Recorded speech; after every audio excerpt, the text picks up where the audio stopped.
Días, ¿cómo están? Estamos por dar comienzo a nuestro estudio y la continuación de la primera carta del apóstol Juan. Me da mucho gusto estar conectada con todas ustedes. Espero que hayan tenido todos estos días un tiempo con el Señor para ir aprendiendo, meditando, conociéndole. Y bueno, pues este es un día más para reconocerle, es un día más para cumplir el propósito que tenemos en esta tierra, que es darle la gloria a Dios. ¿Y qué les parece si juntas hacemos una oración para que el Señor pueda enseñarnos a través de su palabra y para que nuestro corazón pueda estar dispuesto de la manera correcta? Dios precioso, te damos muchas gracias esta mañana. Gracias por un día más. Gracias porque nos concedes la vida. Gracias porque has cuidado de nosotras hasta el día de hoy, porque estamos con los recursos y con la oportunidad y el tiempo para poder escudriñar tu palabra, porque aún hay gracia, Señor, porque no te has detenido, Señor, y la obra de tu Hijo en la cruz es vigente y tiene completamente el potencial que se requiere para la regeneración de nuestras almas. Te pido, Señor, que nuestra vida pueda ser útil en esta tierra, Señor, sobre todas las cosas para darte a ti la gloria, sobre todas las cosas para reconocer quién eres tú. Permítenos conocerte cada día más, permítenos creerte con profundidad y con una fe genuina. Y este día te suplico, Señor, que nos hables a través de los versículos que vamos a estudiar, que realmente nuestra vida pueda ser tocada por tu palabra, Señor, que nuestros ojos puedan ser abiertos ante lo que tú quieres hablarnos, Padre, porque cada una de nosotras tenemos una propia necesidad de ti, Señor. Te damos gracias y nos disponemos esta mañana en el nombre precioso de Cristo Jesús. Amén. Y bueno, pues en nuestra clase pasada ya hemos venido estudiando el prólogo de esta carta del apóstol Juan,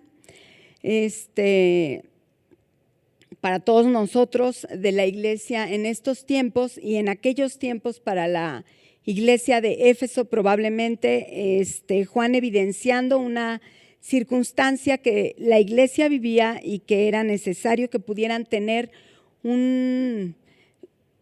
como una fuerza, un reforzamiento de la doctrina, de los fundamentos de su fe, de su convicción, para no ser persuadidos por falsos maestros, por infiltrados que se decían ser parte de la iglesia, que se decían ser cristianos, hijos de Dios, pero que estaban teniendo su propia sabiduría como doctrina y como enseñanza a los demás, queriendo interpretar la escritura a su manera, queriendo recomprender el evangelio y además ocupando una posición y un lugar de superioridad a la iglesia en general. Todo esto hemos venido platicando y bueno, en nuestra última clase, que fue hace 15 días, vimos con Maribel el término Dios es luz y comprendimos que la luz y la manera en que Juan gusta llamar a Dios en este versículo específicamente, en esta carta, nos revela unas características únicas de Dios. Esto es bien importante que lo podamos tener claro y presente todo el tiempo para poder estudiar lo que vamos a estudiar hoy, porque la luz que nosotros podemos reflejar en este mundo, la luz que nosotros podemos compartir en nuestros tiempos como hijos de Dios, no es una luz propia, no es un resplandor que provenga de nosotros, sino es Dios mismo. Él es luz. La luz representa la santidad de Dios. Nos explicaba Maribel y escuché en alguna ocasión que la luz tiene características, la luz física que nosotros conocemos tiene características tan semejantes a lo que el apóstol Juan quiere que comprendamos de Dios, que nos deja darnos cuenta como una analogía de características específicas de la santidad de Dios. Y un ejemplo muy importante y muy interesante es que si tú proyectas luz sobre algo oscuro, sobre tinieblas, la luz traspasa las tinieblas y las tinieblas automáticamente dejan de ser tinieblas, porque la luz y las tinieblas no pueden cohabitar al mismo tiempo. Esta es una característica muy importante para lo que estamos estudiando. Otra característica es que la luz es incorruptible. Y Dios en su santidad y en su superioridad es completamente incorruptible. Y un ejemplo sería este. Si tú traspasas con una luz, o sea, tienes una luz, una linterna, algo que emane luz, y traspasa un fango o algo sucio, agua puerca, algo así, la luz traspasa y se vuelve a proyectar y no pierde ninguna sola de sus características como materia. O sea, es incorruptible, no hay nada que corrompa su composición, y esta es otra característica de lo que el apóstol Juan quiere que nosotros comprendamos del Dios que nos salvó, del Dios que planeó todas las cosas. Y bueno, tocante a este punto específico, y el verso 5, que fue lo último que vimos con Maribel, entendimos que la luz, o sea, que la luz por completo, o la iluminación o la manifestación de Dios por completo elimina la existencia de cualquier tiniebla. Y con esta frase del verso 5, permítanme leerles, dice: este es el mensaje que hemos oído de él y que os anunciamos. Dios es luz y no hay ningunas tinieblas en él. Y con esta frase Juan quiere dejarnos muy en claro y de manera contundente, de manera plena, de manera rotunda, que Dios posee perfección absoluta. Los rasgos que ahorita les acabo de mencionar son algunos de ellos, y esta palabra perfección la podemos comprender como la madurez o la totalidad o la plenitud de todo. Él posee perfección absoluta, y nada absolutamente existe en el carácter de Dios que pueda deteriorar quién es Él, que pueda deteriorar su verdad, que pueda deteriorar su santidad. Y vamos a continuar a partir del verso 6, estudiando este día. Permítanme leerles, por favor. Vamos a abarcar solamente versos 6 y 7 en esta clase y vamos a continuar. No abarcamos tantos versículos porque de verdad enseñan verdades tan importantes para comprender, para masticar, para meditar a lo largo de la semana, que vale la pena que vayamos un poco lentos, pero muy, muy concretos y profundos. Dice Primera de Juan, capítulo 1, versos 6 y 7, lo siguiente: si decimos que tenemos comunión con Él y andamos en tinieblas, mentimos y no practicamos la verdad. Pero si andamos en luz como Él está en luz, tenemos comunión unos con otros.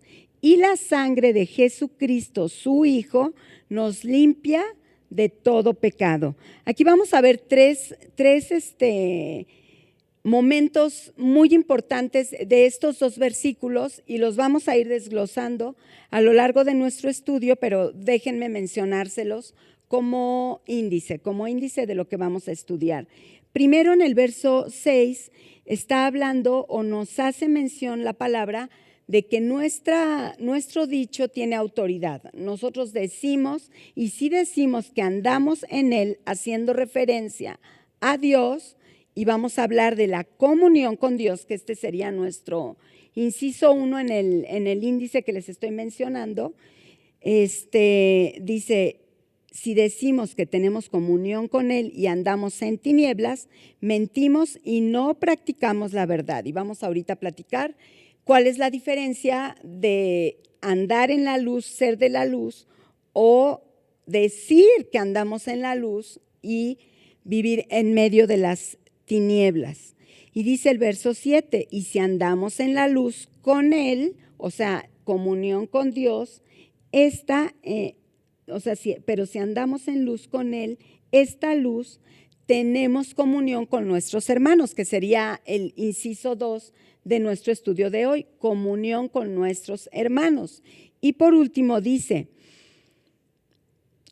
como Él está en luz, tenemos comunión unos con otros, y la sangre de Jesucristo, su Hijo, nos limpia de todo pecado. Y este es el inciso 3, y es con lo que vamos a terminar el estudio de hoy, comprendiendo que de parte de nosotros nada nos podría completar, nada nos capacitaría si no dependemos completamente de la provisión que nos otorga la obra de la cruz.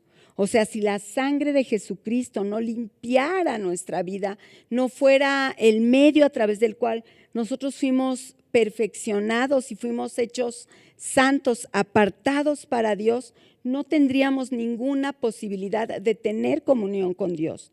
Ya estudiamos un poco profundo cuál es la verdadera comunión y bueno, el día de hoy vamos a estudiar un poquito dónde andamos. O sea, esta carta se trata de una autoconfrontación. Yo creo que cada estudio a todos de repente nos hace un sentido para alguien más.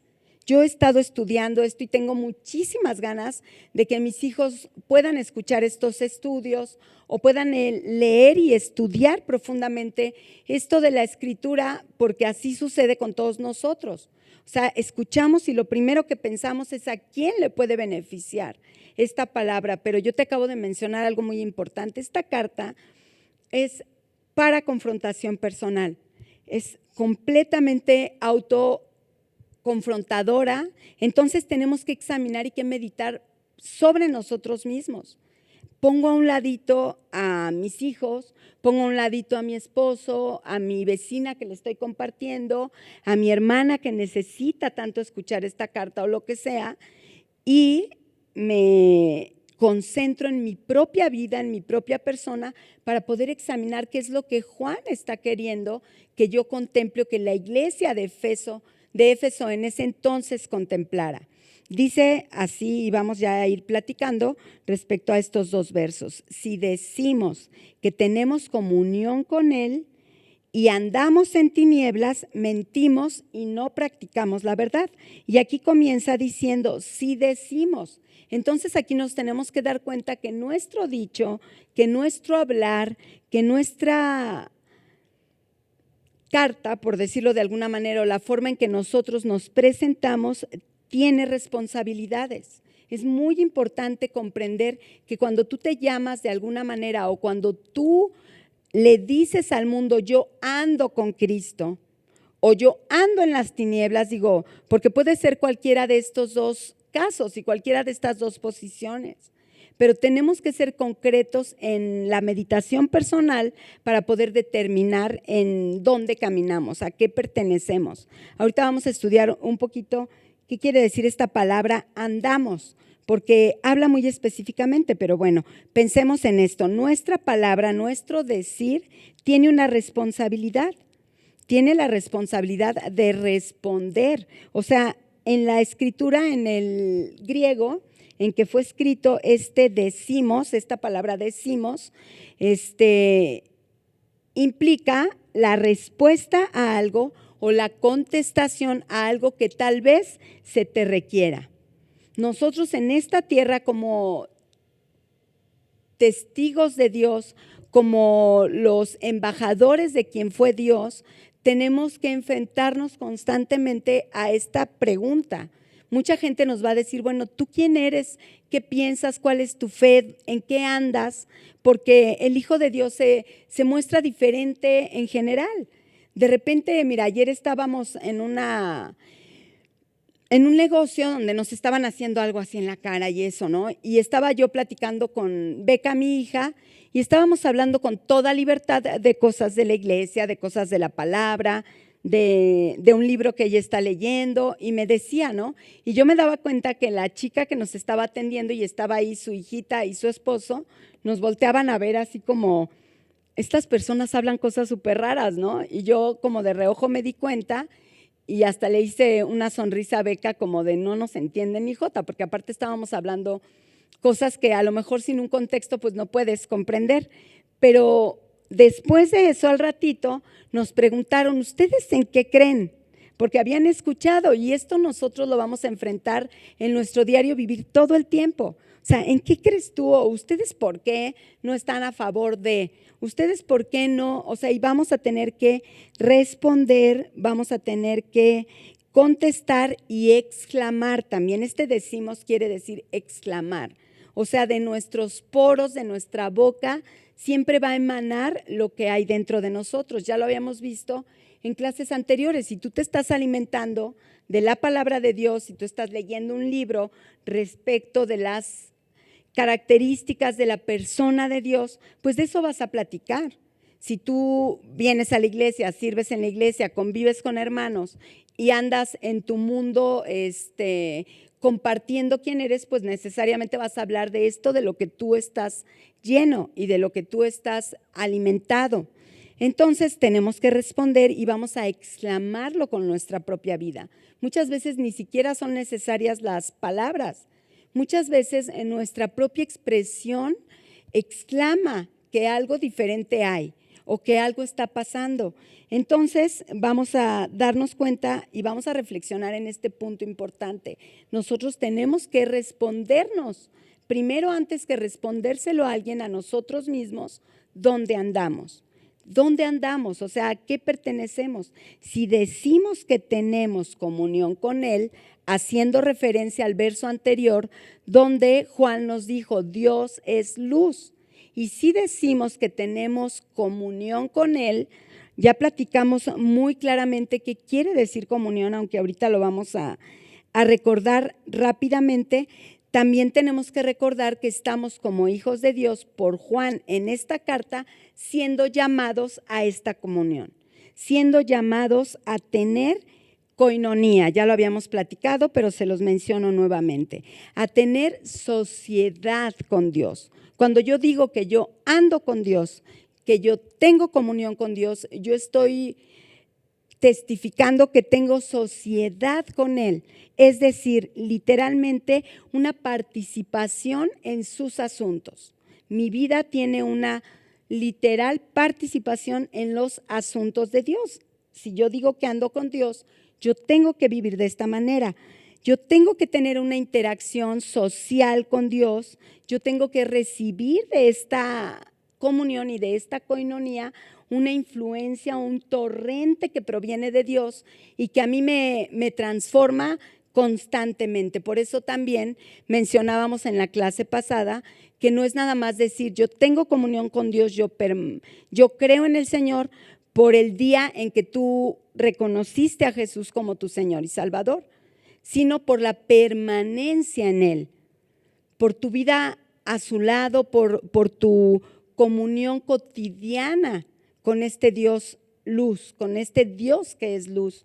Entonces, por esta comunión cotidiana, yo soy influenciada, yo soy beneficiada por la influencia que provoca su carácter, su persona, su sabiduría a mi propia vida. Y esto comienza a ser evidente y Juan quería que todos en la iglesia pudieran leer esta carta, que esta carta se pudiera leer públicamente para que fueran avisados de esto, que como congregantes, como parte de esta congregación pudieran tener como observación. O sea, comenzaran a hacer una observación de qué es lo que habla este hermano, cómo se manifiesta su persona. Y la autoconfrontación también, ¿dónde ando y a qué pertenezco? Si yo digo que ando en la luz y que tengo comunión con Dios, que tengo comunión con el Dios que es luz, entonces yo tengo que estar siendo ayudada por Él. Yo tengo que tener un compañerismo con Él, yo tengo que tener una contribución a su persona. Y esto también es muy importante porque yo estoy siendo beneficiada por la influencia de Dios y ya lo hemos estudiado desde muchas clases pasadas. O sea, nosotros solamente somos un vehículo de quién es Él. O sea, nosotros no podemos producir amor, pero sí somos un conducto del amor de Dios.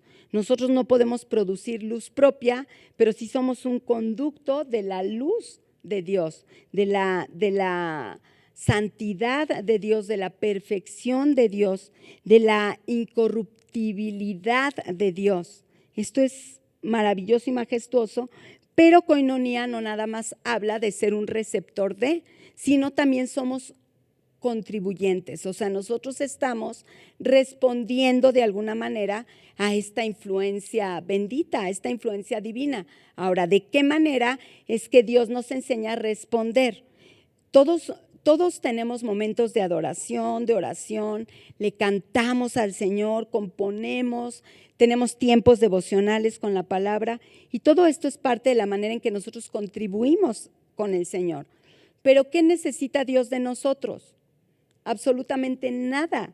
O sea, Él es como agua viva, Él es como un manantial. Un manantial produce o brota agua de una forma natural, o sea, de sus fuentes naturales, y constantemente está en un movimiento constante. Entonces, el depósito de este manantial de agua viva no necesita ser abastecido de nada, o sea, no necesitamos lavar, no necesitamos limpiar, no necesitamos poner químicos como en los lugares o en los depósitos donde el agua no tiene vida, donde no hay agua viva.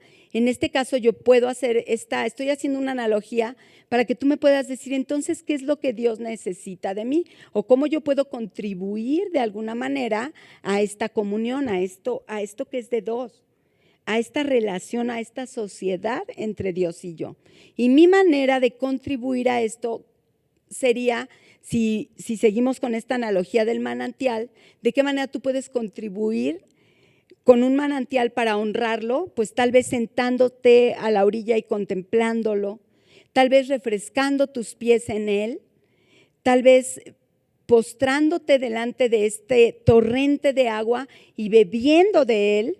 Ya empezamos a comprender la analogía, o sea, la manera en que yo contribuyo a esta comunión que digo tener con Dios es abastecerme de Él, llenarme de Él, saciarme de Él, estar completo en Él, satisfecha toda mi sed de esta agua viva, de esta agua que me está siendo provista. Entonces yo tengo una manera de contribuir, y en el verso siguiente que vamos a estudiar, todavía no nos vamos para allá, donde dice comunión con los hermanos, ¿se acuerdan? Yo les decía, nuestro título 2, nos vamos a dar cuenta que esta es otra manera en que Dios quiere que nosotros seamos participantes de la comunión que tenemos con Dios, pero tenemos que partir de aquí. Yo por eso quiero dejarlo como número 1 en esta clase. Nuestra comunión con Dios va a traer como consecuencia nuestra comunión con los hermanos. Si no tengo comunión con Dios, aunque yo esté entre hermanos, aunque yo camine con los hermanos, me siente con los hermanos, me vista como se visten los hermanos, yo no pertenezco a ellos.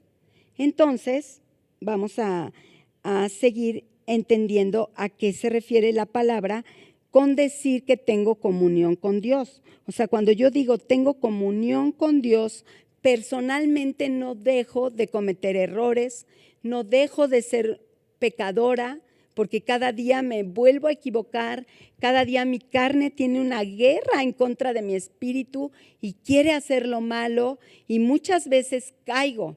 Pero si yo tengo al Espíritu de Dios, ahorita lo vamos a explicar, habitando en mí, yo no tengo manera, no existe la forma en que yo me quede cómoda con una acción en contra de esta santidad.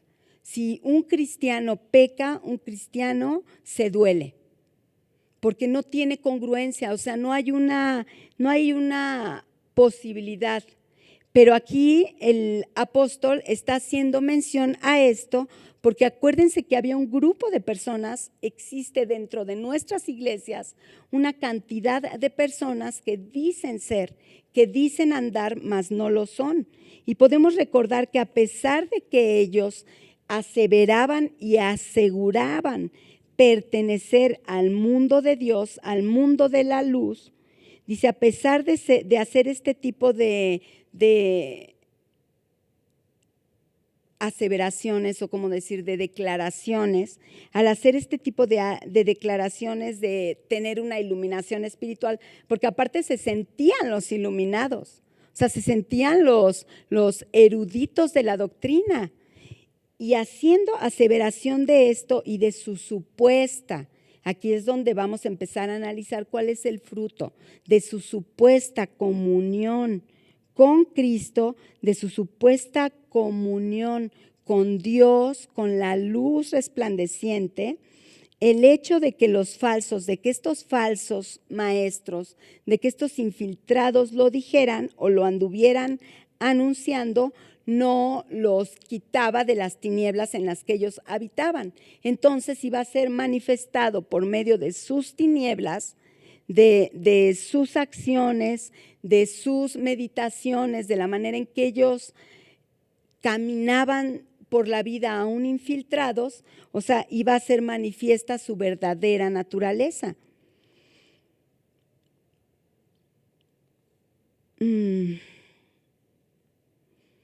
Entonces, estos falsos maestros, aunque anden entre nosotros y aunque argumenten lo que sea que argumenten, de la forma más elocuente que puedan hacerlo, porque de eso está llena la iglesia, de muchos carismáticos, de muchas personas atractivas, con ambientes completamente atractivos al ser humano, argumentando ser cristianos, pero enseñando una doctrina que no es la sangre de Cristo, que nos limpia de todo pecado, enseñando una doctrina que no pone en el centro de su enseñanza la obra de Jesús, que nos es completamente necesaria para el nuevo nacimiento, para la regeneración de nuestra vida.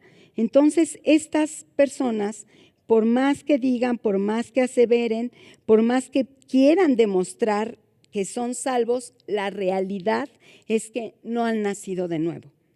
La realidad es que ellos no han nacido de nuevo, que sus ojos siguen inertes, que su espíritu sigue en un estado de muerte, que siguen ellos muertos en sus delitos y pecados, y que la destitución que sufrieron o que sufrimos todos por el pecado a través de la persona de Adán sigue latente. Ellos siguen en destitución, siguen separados de Dios y no tienen manera de ver las cosas de Dios. No tienen manera de comprender la palabra de Dios ni de entenderla. Por eso es que la enseñanza es otra. Y esta es una de las características muy importantes que tenemos que nosotros comprender. Y te voy a poner un ejemplo muy de nuestra propia iglesia. Nosotros tenemos que llegar cada domingo, sentarnos, escuchar la palabra y ser atentos, ser profundos, escudriñar por medio de la Biblia que tenemos que llevar a la iglesia y que tenemos que ir desglosando y que tenemos que ir contemplando, y no solamente el domingo. Si tú eres un lector habitual de la palabra y te sientas y alguien en tu propia iglesia enseña algo que no está conforme a la enseñanza bíblica, pero tú estás ejercitado en esto, tú vas a tener vivos tus sentidos para el discernimiento del bien y del mal. Pero si tú eres un cristiano carnal, así lo menciona la palabra, por eso lo digo, a todos nos ha pasado, todos hemos pasado etapas de nuestra vida donde honestamente en estos autoexámenes tenemos que reconocer, híjole, ni leo la Biblia. O sea, tengo tiempo que ni estoy leyendo la palabra, oigo la predicación, pues está padrísimo, está emocional, de repente suelto 2, 3 lagrimitas y de eso me he alimentado. Entonces, tarde o temprano, yo no voy a poder discernir. Tarde o temprano voy a oír a un predicador que está enseñando una falsa enseñanza, pero que habla increíble, y voy a ser seducido a lo mejor por esta clase de enseñanza. Y así pasaba en ese primer siglo de la iglesia. O sea, eran tan elocuentes, estaban tan llenos de otros conocimientos que embelezaban a aquellos que habían descuidado su comunión con el Señor.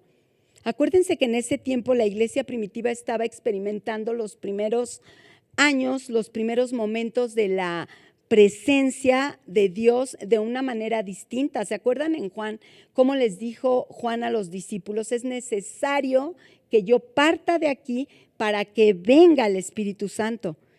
Y en Hechos capítulo 2, en el Pentecostés, la iglesia recibió la promesa que Jesús les había hecho, que fue la presencia del Espíritu Santo en medio de ellos. Bueno, nosotros aquí podemos darnos cuenta, y de eso se trata este estudio, que nosotros ejercitemos o nos demos cuenta de la importancia que tiene el estar constantemente estudiando la palabra. Si no lo vienes haciendo, te lo recomiendo y me lo recomiendo a mí. O sea, yo tengo que leer la Biblia porque si no a mí el diablo me mete el pie y yo me voy a tropezar y me voy a caer de bocota. Esa es la verdad. Entonces tengo que estarme ejercitando como hacer ejercicio para el discernimiento del bien y del mal. ¿Ok? Entonces dice aquí,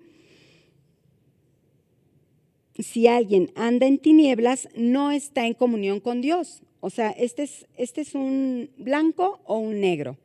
Hay de dos, no hay un punto intermedio. Esto Maribel lo explicó muy bien hace 15 días, no hay un punto intermedio que pueda decir, bueno, pues yo convivo con Dios, es como poner nuestro pie, ¿no? De un lado, yo convivo con Dios, yo estoy con el Señor, pero esta parte de mí convive con las tinieblas y esto no es posible. Y no es posible no porque para nosotros no pueda ser posible. Nosotros somos completamente capaces de hacerlo. ¿Se acuerdan? Yo les platicaba, o sea, estos cuates iluminados eran de este pensamiento, o sea, como que algo en ellos podía ser etéreo, espiritual, muy profundo con respecto a sus meditaciones de Dios, pero algo en ellos podría ser completamente liberal, completamente libertino, completamente inmortal. Para nosotros pareciera que esto es posible, pero te digo algo, si tú tienes convivencia, comunión con el Dios verdadero, con el Dios que es luz, tú no podrías tener esta clase de convivencia sin haber sido regenerado por la obra de Cristo Jesús. Tú no te podrías presentar delante de esta santidad perfecta, tú no te podrías mantener en pie o de rodillas delante de Dios sin ser traspasado por la luz, sin que tus tinieblas fueran traspasadas por la luz. ¿Se acuerdan en el Antiguo Testamento cuando el sumo sacerdote no se preparaba correctamente para entrar al lugar santísimo? Y todo esto es tipo antiguo de lo que ahora es en lo espiritual. El sumo sacerdote se tenía que preparar de tal manera para entrar al lugar santísimo y no caer muerto.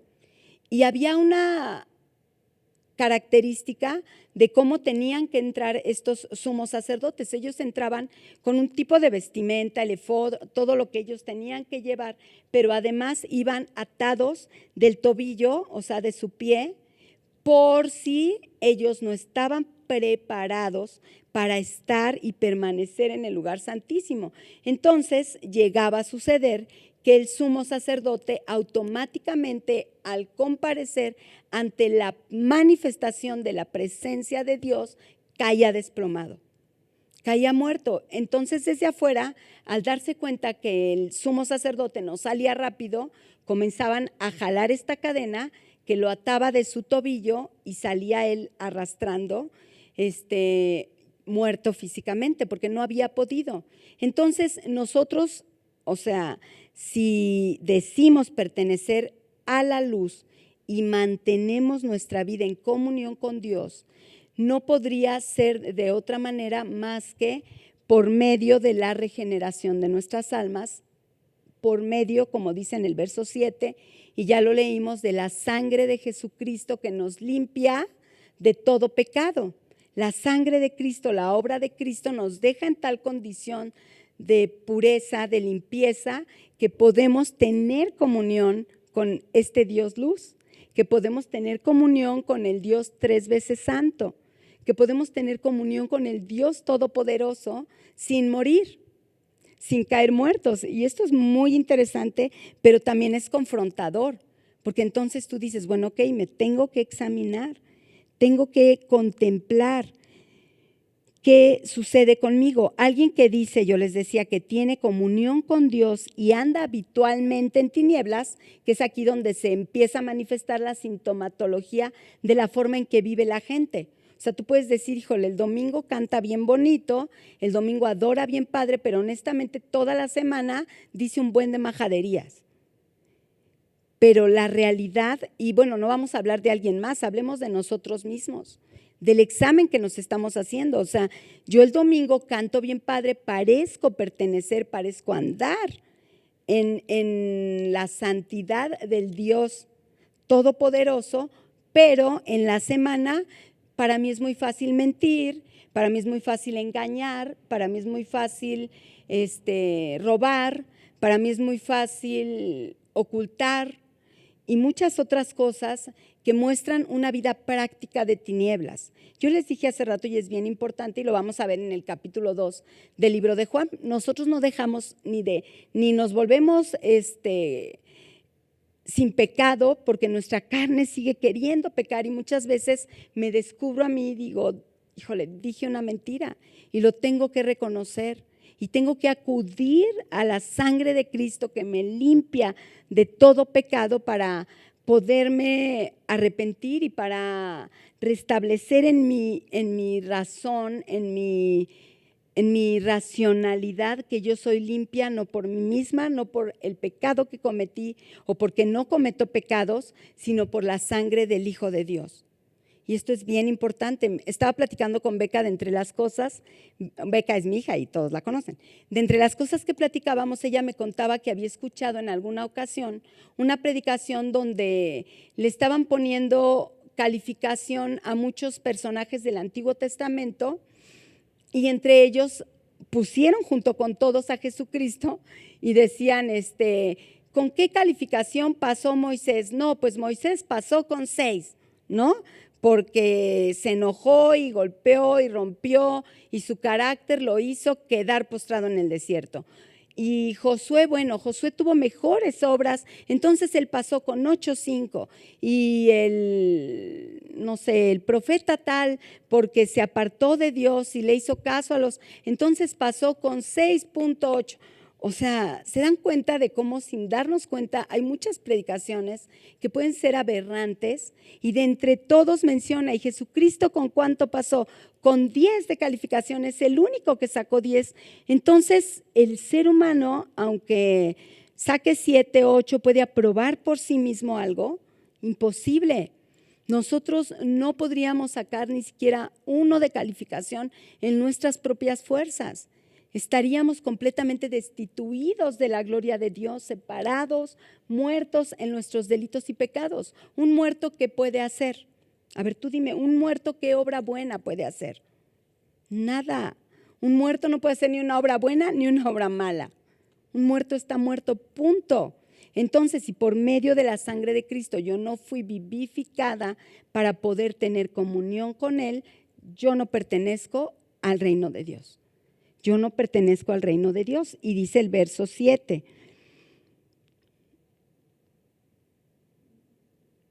Pero si andamos en luz, porque, bueno, a ver, déjenme regresarme tantito al verso 6 para concluir muy rápido.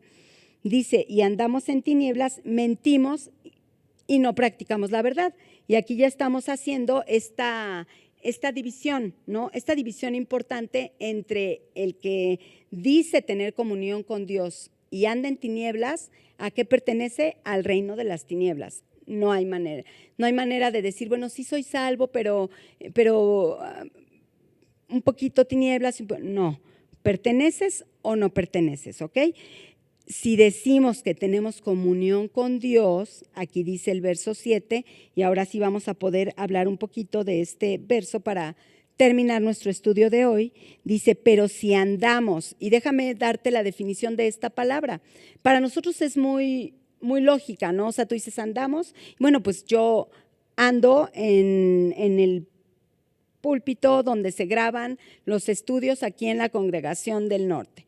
Y para mí andamos puede significar solamente eso, ¿no?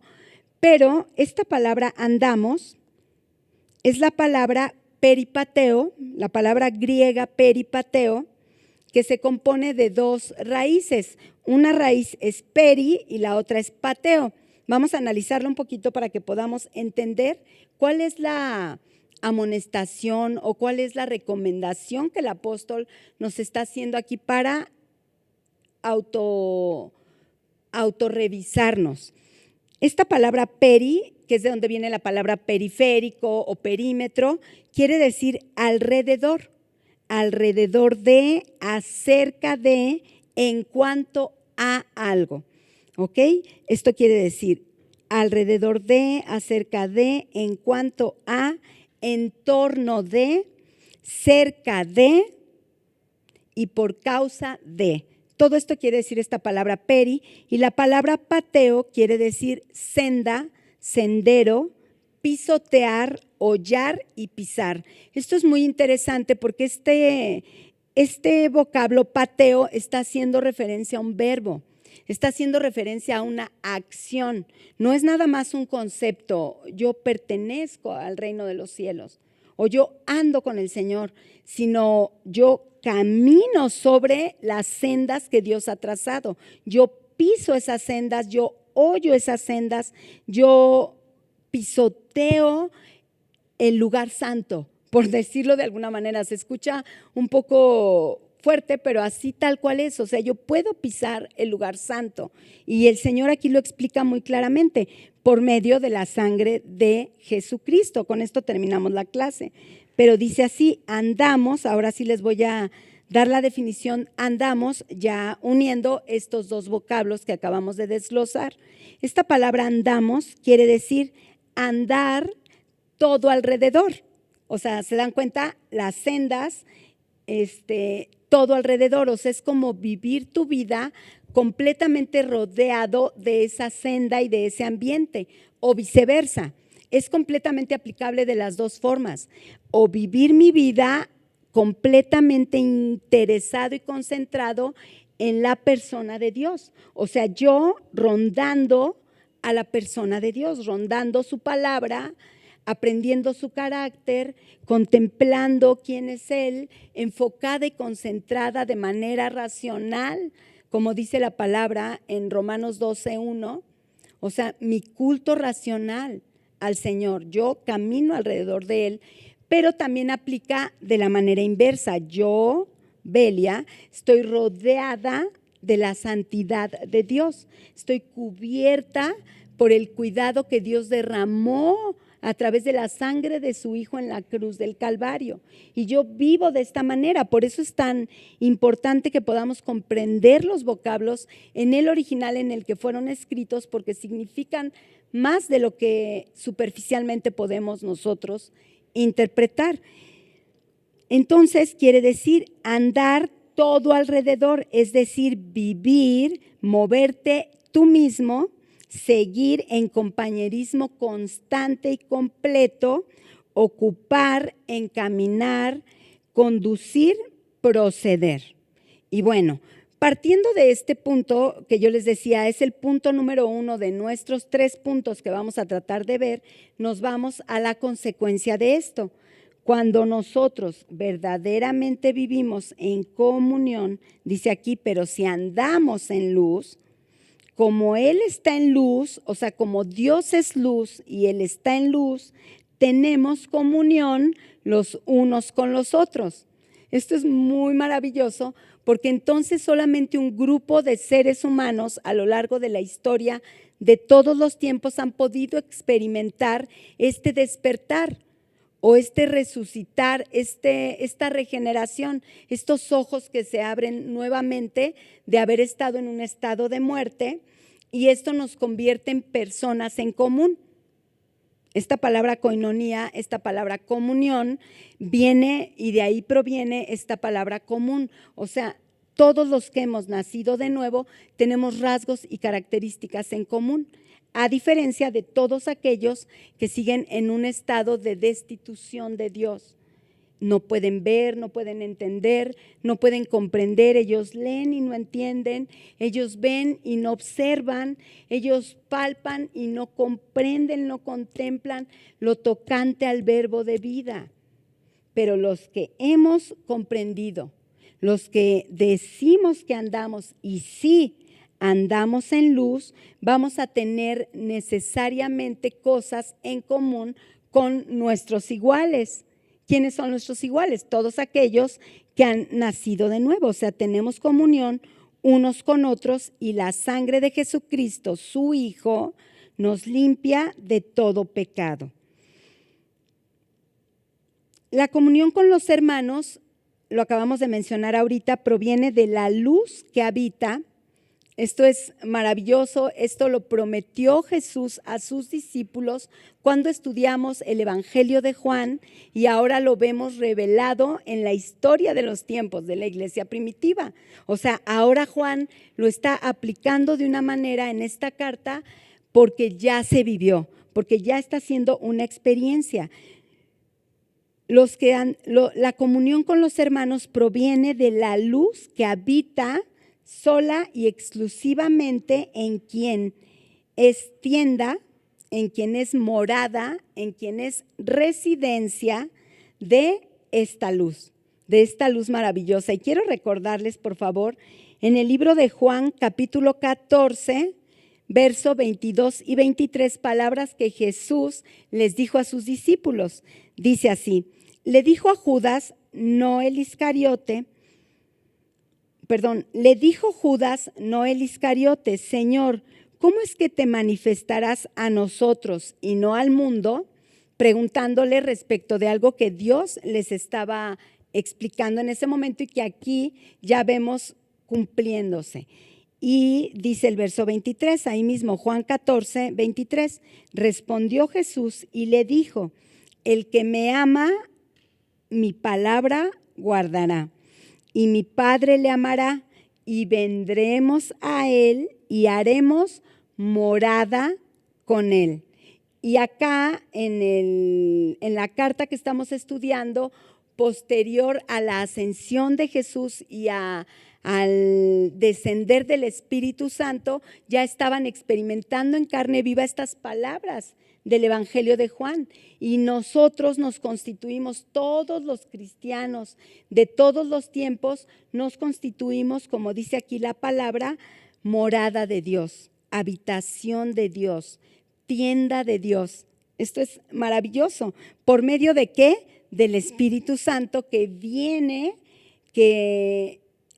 y hace su habitación en cada uno de aquellos que hemos nacido de nuevo. Esta palabra morada es la palabra moné, la palabra griega moné, que quiere decir quedarse, es decir, residencia, perdurable, permanecer, permanente. Esto es maravilloso porque entonces es un renacer para la eternidad. La resurrección y el nuevo nacimiento es para la eternidad. Dice permanecer, perseverar, persistir, posar, quedar, retener, vivir. Esto quiere decir la palabra morada. El Padre y el Hijo están en los corazones por medio del Espíritu Santo o como representante el Espíritu Santo, que es la tercera persona de la Trinidad, están en los corazones, por llamarlo idílicamente, pero están en la vida, en el ser de todos los que hemos nacido de nuevo, de todos aquellos cristianos que nos constituimos seguidores de Dios, seguidores de la palabra, obedecedores de la palabra, cristianos, amantes y obedientes. Y el verso 24 de este mismo libro de Juan, capítulo 14, dice la contraparte, que aquí también la estamos estudiando o que ya la mencionamos en el verso 6 que acabamos de estudiar. Dice: el que no me ama, no guarda mis palabras, y la palabra que habéis oído no es mía. Esta es la característica número 1 y principal de aquellos que se dicen ser, que dicen andar y no andan. Estas personas no hablan la palabra de Dios. No solo no hablan la palabra de Dios, sino que no guardan la palabra de Dios. Les es una incógnita a su incapacidad y a su propia muerte. Dice, el que no me ama no guarda mis palabras y la palabra que habéis oído no es mía, sino del Padre que me envió. Estas son palabras que Jesús le dijo a sus discípulos antes del cumplimiento de estos tiempos en la iglesia primitiva, pero aquí ya estamos viendo que Juan viene y nuevamente hace énfasis a este tema, pero para despertar, para levantar, para avistar a todos aquellos que están creyendo que puede haber un gris, creyendo que puede haber una forma diferente. Tenemos que contemplar algo que es muy importante. En 2 de Corintios, acompáñenme por favor en sus Biblias, 2 de Corintios capítulo 13, te lo voy a leer yo en la Nueva Traducción Viviente porque es un poco más comprensible, pero acompáñame tú en tu versión Reina Valera. 2 de Corintios capítulo 13, versos 5 y 6. Y este es el examen que nosotros nos tenemos que hacer de manera personal y yo diría, si es posible, hazlo cotidianamente, hazlo como un ejercicio a tu propia persona. No porque tal vez no hayas nacido de nuevo, aunque es una probabilidad, sino porque además nos acostumbramos tanto al Señor, nos acostumbramos tanto a la gracia, nos acostumbramos tanto a su favor y a su provisión, que muchas veces nos olvidamos de agradecer. Muchas veces nos damos la libertad de caminar lejos de los preceptos bíblicos, dejar de leer la palabra, contristar al Espíritu que ya hizo morada en nosotros y que ahí permanece, lo acabamos de leer ahorita. Entonces, ¿qué dice aquí? 2 de Corintios, capítulo 13, versos 5 y 6. Dice así, examínense para saber si su fe es genuina. Y esto te lo digo a ti, pero me lo digo a mí también. Señor, me tengo que examinar y tengo que analizar y comprender cuánto conozco tu palabra. Sé que es el Evangelio, sé de qué me rescataste, por qué digo que eres mi Salvador. ¿De qué me salvaste? ¿De qué me salvaste? Simplemente, o sea, la respuesta a esa pregunta, si tú no la tienes muy clara en la doctrina de tu salvación, examina muy bien porque nosotros fuimos salvados y rescatados de la ira de Dios. Nosotros fuimos rescatados de la consecuencia de nuestros pecados, del juicio que merecíamos por nuestras transgresiones, por haber transgredido al Señor y todos sus preceptos. Dice así, examínense para saber si su fe es genuina. Pruébense a sí mismo, es como hazte tú un autoexamen de qué conocimiento tienes de tu salvación, de tu nuevo nacimiento. ¿Qué pasó? ¿Qué pasó? ¿Cómo lo estableció Dios? Yo te recomendaría incluso haz un recorrido desde el Génesis hasta el Apocalipsis y vamos a ver cómo Dios contempló la redención de sus hijos. Toda la escritura es cristocéntrica y apunta a la salvación de los hijos de Dios y apunta a la salvación de los hijos de Dios no para bien nuestro, aunque recibimos el bien y el favor de Dios y la vida eterna, sino apunta a la salvación de los hijos de Dios para la gloria de Dios, para darle gloria a Él. Ahorita lo vamos a leer aquí en Isaías, pero dice aquí, estamos leyendo, examínense para saber si su fe es genuina. Pruébense a sí mismos, sin duda saben que Jesucristo está entre ustedes. De no ser así, o sea, si tú al hacerte un examen te das cuenta que desconoces los fundamentos doctrinales, entonces aquí viene la palabra, de no ser así, ustedes han reprobado el examen de la fe genuina. O sea, es como si hubieras hecho un examen y chin, reprobé. Entonces vuelvo a enfrentarme al Evangelio para mi seguridad, para mi salvación. ¿Me explico? El verdadero nacimiento, la salvación de un hombre no se pierde, pero sí es menester nuestro cuidarlo con temor y temblor.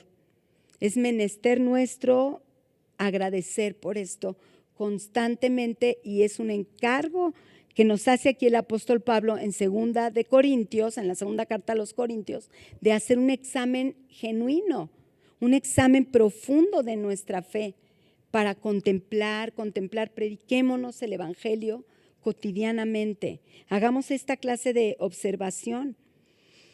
Ahora quiero muy rápidamente ver qué es notorio si estamos en la luz. Rapidísimo lo vamos a ver porque tenemos poco tiempo para terminar nuestra clase, pero hay una manifestación de los que dicen estar en la luz y que sí pertenecen a la luz. Y ya hablamos de qué es lo que distingue a alguien que no pertenece a la luz, pero qué distingue o cuáles son los rasgos de alguien que sí pertenece a la luz, y es maravilloso. Te voy a poner nada más como punto, 3 características. Híjole, perdónenme, ahorita se corrige esto. 3 características muy importantes que tenemos que contemplar a la hora de hacernos este examen respecto de nuestra propia fe. La pertenencia, o sea, si tú eres un hijo de Dios, tú tienes muy clara la pertenencia de Dios, o sea, el que tú le perteneces a Él y en que Él ha prometido ser parte de ti, Él ha prometido habitar en ti. La pertenencia, otra, la permanencia.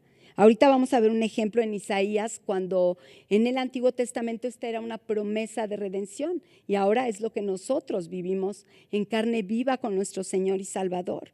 Dice la pertenencia, la permanencia, que va a traer como consecuencia, y es con lo que vamos a terminar, la comunidad o las cosas en común entre el pueblo de Dios. Es tal cual lo que produce la iglesia de Cristo. Acompáñenme rápido, por favor, a Isaías capítulo 43. Isaías capítulo 43, te voy a leer el verso 1 para hacer mención respecto a la pertenencia. Dice así: mas ahora así dice el Señor, tu creador. Estoy leyendo la Nueva Biblia de las Américas. Ahora así dice el Señor, tu creador, oh Jacob, y el que te formó, oh Israel. No temas, porque yo te he redimido, te he llamado por tu nombre, mío eres tú. Cuando tú has nacido de nuevo, una característica a tu persona es la certeza, la convicción, la entrega, la conciencia de a quién perteneces. Tú le perteneces al Dios creador, tú le perteneces al Señor que habló aquí en Isaías capítulo 43, te lo vuelvo a leer.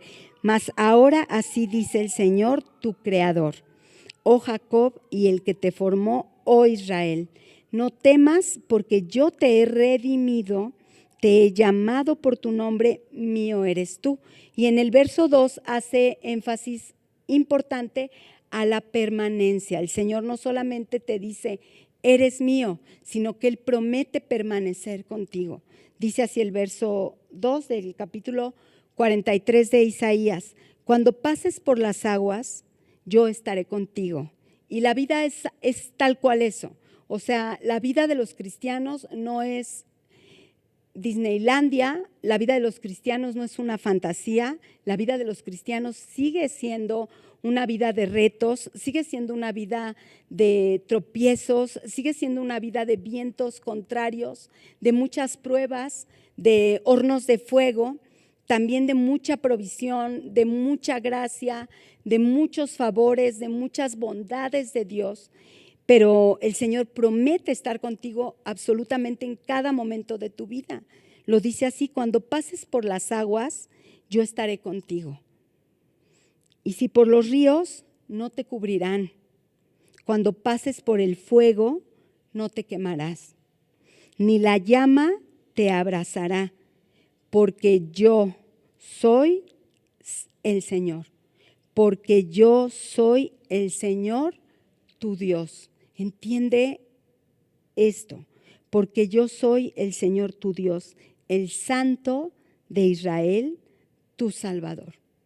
Yo soy el Señor tu Dios, el Santo de Israel, tu Salvador. O sea, yo le pertenezco a Él, yo soy de Él y Él prometió permanecer conmigo y Él va a estar conmigo en cualquier circunstancia. Y estas son las características de los verdaderos hijos de Dios. Y como consecuencia de esto, lo veníamos leyendo aquí en nuestro verso 7, como consecuencia de esto, nosotros vivimos en comunidad. Nosotros tenemos en común con nuestros demás hermanos, todos aquellos que han experimentado ese momento de resurrección en sus vidas por medio de la obra de Cristo Jesús. Todos tenemos ahora la facultad de encontrarnos entre nosotros, de distinguirnos, de saber, yo pertenezco a Dios, yo soy del Señor. Él permanece conmigo, Él está constantemente conmigo y yo me encuentro con alguien más y sé que Él tiene esto mismo que yo tengo. Entonces, cuando yo veo a mi hermano sufrir, cuando yo veo a mi hijo padecer, cuando yo veo a mis hermanas en Cristo estar pasando en medio de una situación, de una circunstancia, yo tengo que recordarles esta palabra. Ellas pertenecen al Señor y el Señor prometió estar con ellas. Mi hijo pertenece al Señor y el Señor prometió estar con él. Mi esposo pertenece al Señor, es del Señor y Él prometió estar con Él en todo. ¿Te das cuenta de qué manera es que nosotros podemos vivir en común, en comunidad? ¿Cómo es que la comunidad, la comunión cristiana, la comunión entre los hermanos, que es la iglesia de Cristo, es algo completamente natural? Cuando tú sabes dónde andas, cuando tú sabes que andas en la luz, tú perteneces a la luz. Y sigue diciendo ahí la palabra muy rápido, te voy a leer aquí en Isaías 43, más adelantito. Dice, no temas porque yo estoy contigo. Del oriente traeré tu descendencia y del occidente te reuniré. Y el Señor aquí está hablando en un futuro, van a venir de muchos lados, muchos como tú. Tu descendencia, o sea, muchos como tú, dice, diré al norte, entrégalos, y al sur, no los retengas. Trae a mis hijos desde lejos y a mis hijas desde los confines de la tierra. A mis hijos y a mis hijas, o sea, está hablando de esta comunidad de hijos de Dios. A mis hijos y a mis hijas desde los confines de la tierra. A todo el que es llamado por mi nombre y a quien he creado para mí, gloria. Quiero que por favor subrayes esto porque muchas veces falsos maestros nos van a enseñar que hay un valor en nosotros por ser hijos de Dios y fuiste creado para brillar y para ser guau en esta tierra. No. No, fuimos receptores de la luz divina.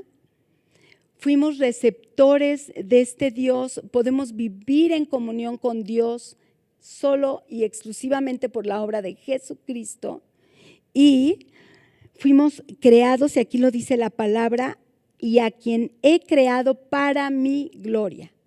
Este es el propósito de la comunidad cristiana, este es el propósito de los hijos de Dios. Este es tu propósito en esta tierra, no andes buscando cuál será mi propósito. Mi propósito es darle la gloria a Dios. Fui creada para gloria de Dios. Fui creada, dice, y a quien he creado para mi gloria, a quien he formado y a quien he hecho. Esta es nuestra comunión.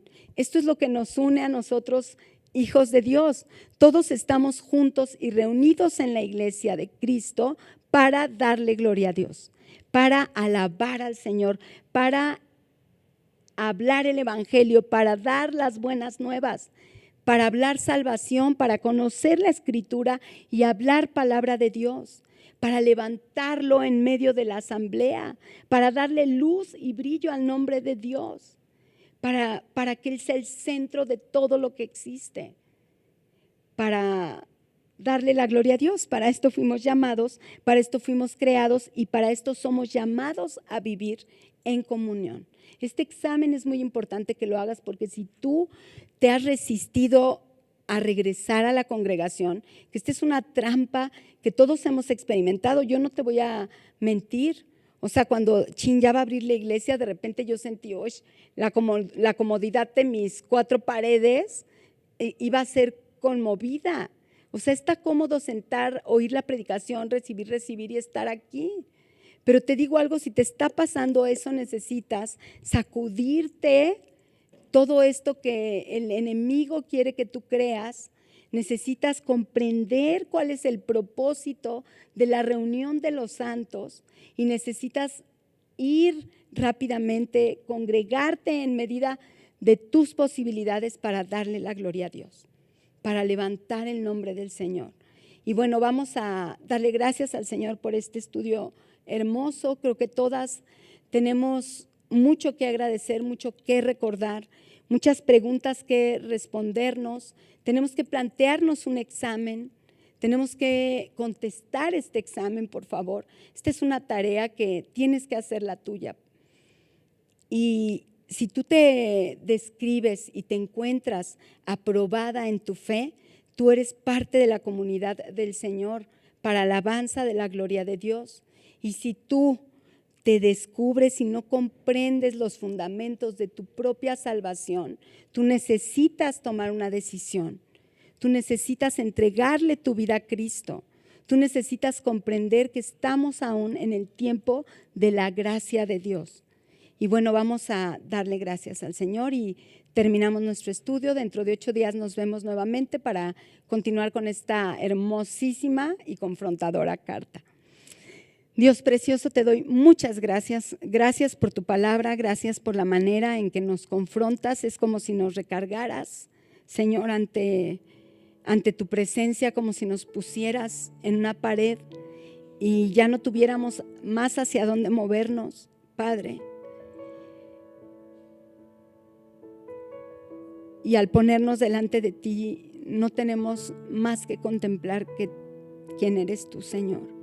Que la obra que tú hiciste en la cruz, dice tu palabra, Padre, que es solamente por medio de la sangre de tu Hijo Jesucristo, que tú nos limpias a nosotros de todo pecado, Señor. Y es solamente de esta manera que yo puedo comprender ahora que tú estás dispuesto, Señor, a recibirme como hija tuya, que tú por medio de la regeneración me diste potestad de ser hecha hija de Dios, que ahora yo puedo estar recargada en esta pared delante de ti, Señor, para darte gracias, para reconsiderar nuevamente tu obra, Señor, tu regalo de bondad, tu favor, para recordarlo todo el tiempo, no solamente, Señor, para bien personal, no solamente, Señor, para bien mío, sino porque yo ahora puedo hablar tu palabra, Señor, porque ahora yo puedo dar la buena noticia, Padre, porque mi vida puede representarte en esta tierra. Así lo hiciste, Señor, y yo te pido que lo permitas. Gracias por la iglesia, Señor. Gracias por la comunidad cristiana. Yo te pido, Señor, en el nombre de Jesús, que tú avives en el corazón de todos los cristianos, de toda la faz de la tierra, Señor, un anhelo por ti, un deseo por ti, un deseo de vivir en comunión contigo, Padre, porque esto traerá como consecuencia siempre un avivamiento de tu evangelio, Señor. Todo esto te lo pedimos con nuestra alma, con nuestro corazón, con nuestra vida dispuesta, Señor, para lo que tú nos encargues, en el nombre precioso de Cristo Jesús. Amén. Muchísimas gracias, que Dios les bendiga mucho.